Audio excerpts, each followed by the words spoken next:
Fishing surface lures for smallmouth bass is one of the most exciting ways to catch them all season long. You can fish surface lures close to shore in shallow water, or you can fish them in deeper water offshore.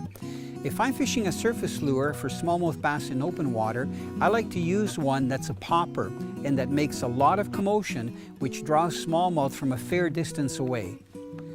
The X-Wrap Pop is one of my favorite because it enables me to make a couple of different presentations. If the water's calm, I'll cast the popper very close to shore.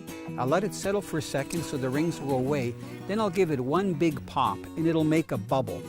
If the water's rougher, as soon as it hits the water, I'll start chugging it so that it actually spits the water ahead. I find that using those different presentations, depending on the surface conditions, really makes a difference whether you get those fish to see it, come after it, and then nail it. I find that on really warm days where the water's flat, especially if you're fishing in the middle of the day, sometimes the only way you get the smallmouth to hit is if you leave your popper motionless right on the surface of the water. My favorite time to fish a topwater is when there's just a light chop on the water, so I can work it pretty aggressively.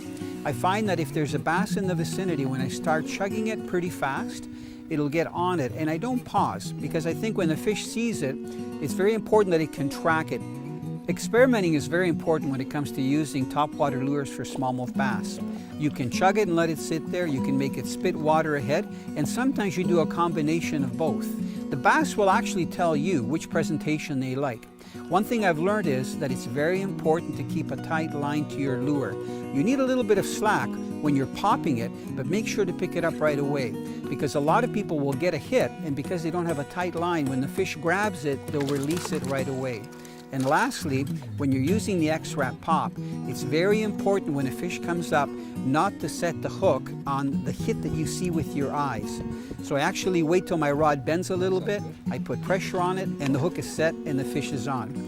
Most of the time, smallmouth that hit topwater lures will jump several times out of the water, so it's very exciting. Remember, when you see that hit, don't set the hook right away. Pause, lift up, then set the hook, reel in, and make sure if that fish is jumping towards the boat that you pick up the slack line, and you'll have a trophy fish landed in no time.